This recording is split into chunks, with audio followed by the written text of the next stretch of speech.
Não estou pra brincadeira e hoje a bala vai zoar. Tinha dormido bem pertinho da gente, o Lampião. Fazenda Maranduba. Lampião considera aqui onde ele teve o fogo mais encarniçado. E o tiro cantou até 1h da tarde. Serviu de cova rasa para os soldados. Olá pessoal, mais um vídeo aí na sequência com Neco de Pautilha.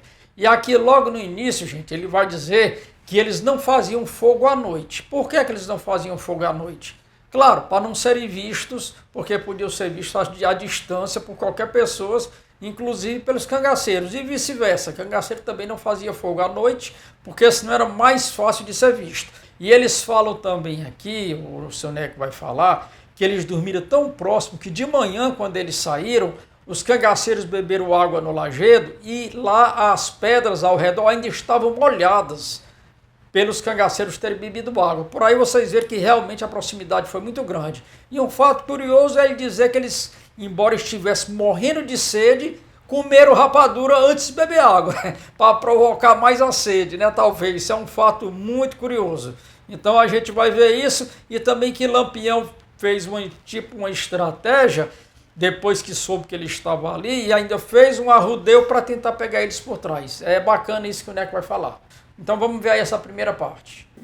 Quando foi à noite, a gente não botava abaixo de noite não, botava-se abaixo 4 horas, que era para poder fazer fogo, assar a carne e não ter fogo de noite. Nós dormimos, que quando foi no outro dia que botamos acima, ele tinha dormido bem pertinho da gente, o Lampião. Tinha dormido também bem pertinho da gente. Aí nós saímos perto um do outro. Porque quando chegou nessa fazenda, que justamente lá era o lugar de Zé, essa fazenda era mais embaixo, era a fazenda Maranduba, que quando nós estava no meio da viagem, aí eu tinha um banco de macambira, assim, muito grande, aí os soldados, os cangaceiros tomaram água ali num caldeirão, que ainda estava as pedras boiadas. Aí a gente vinha com fome e com sede desde o outro dia que não comia também, aí eu e mais 4 companheiros, vamos comer rapadura para beber água do caldeirão. Aí ficamos debaixo do embuzeiro, comendo a rapadurinha, que quando nós estávamos ali, vimos o estralo lá na frente. Eles passaram por cima de um banco de macambira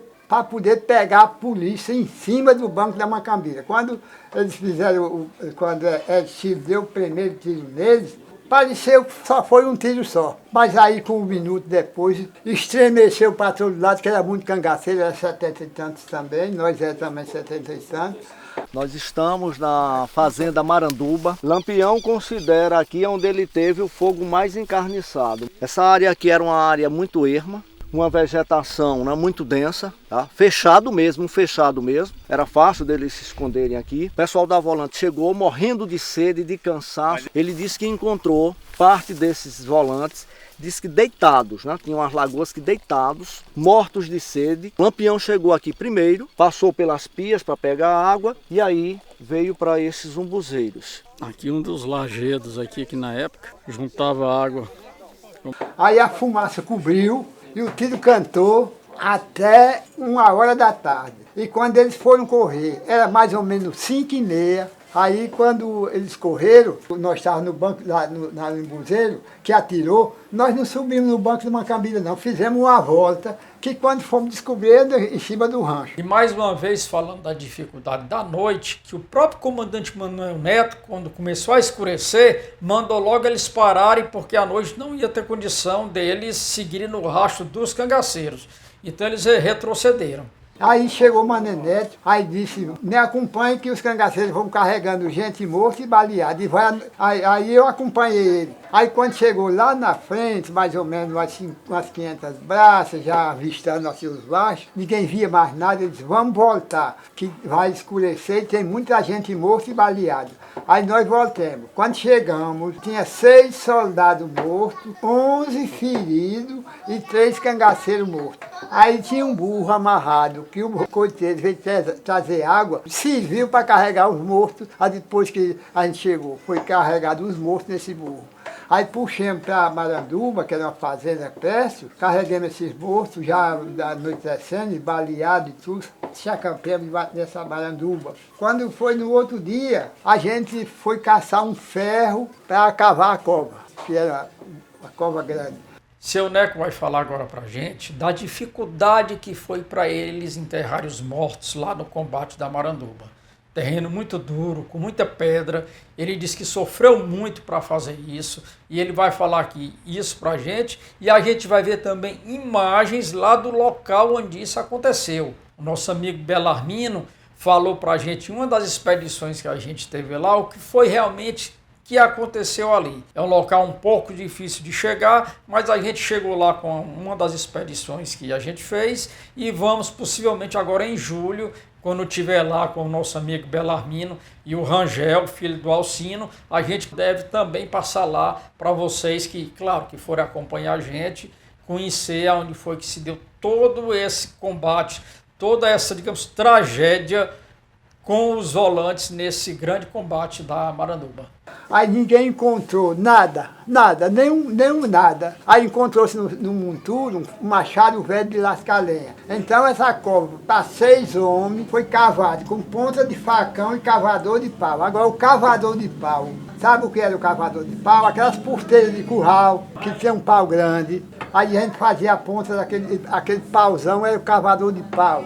Quando a gente feria a terra um pouquinho com o cavador, com a ponta do facão, aí batia com o machado aqui e tirava os pedaços.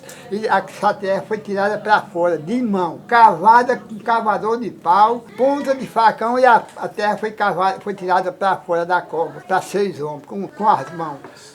Em busca dos resquícios da história.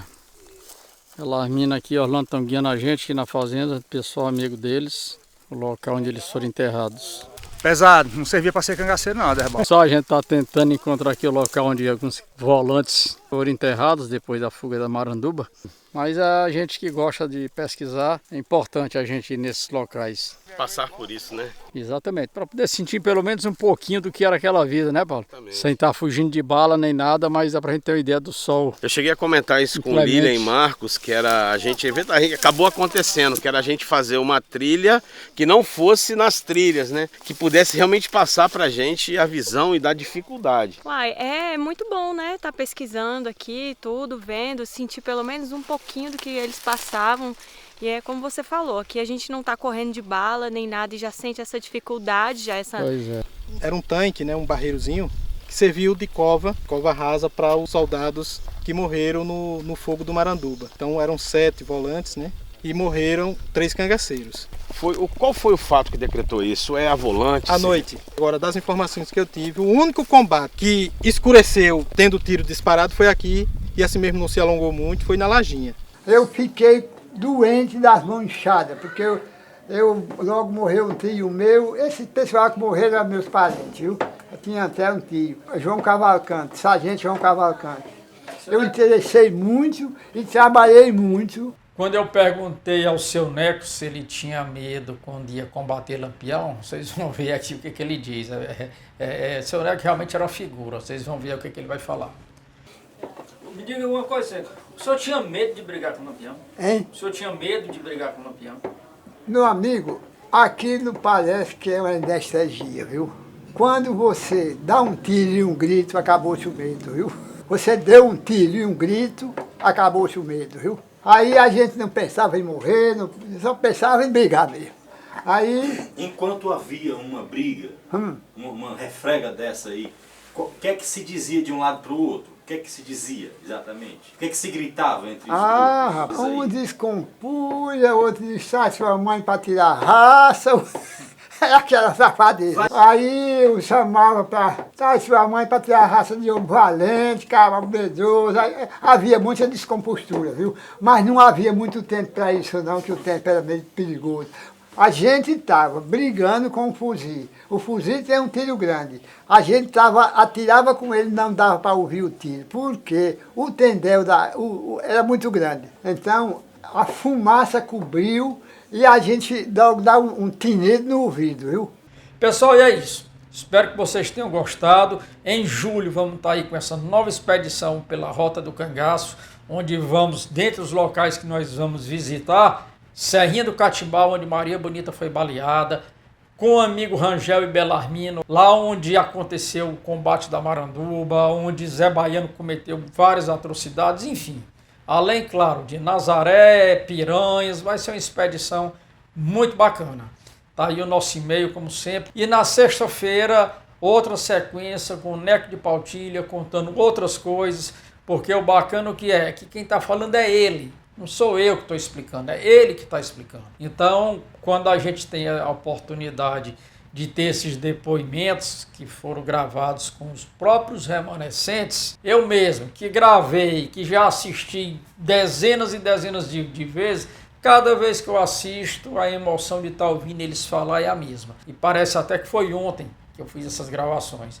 O tempo passa muito ligeiro, mas enfim, esses depoimentos aí estão aí para todo sempre, para aquelas pessoas que têm interesse em conhecer um pouco mais a história do cangaço. Obrigado a todos vocês que estão se inscrevendo, aquelas pessoas que são membros, que contribuem para o canal, agradeço a vocês aí especialmente. Claro, aqueles que quiserem fazer parte ser membro do canal, é só ir aí e fazer a inscrição para isso. Enfim, agradecer a todos vocês, tá bom? Abração e tamo junto.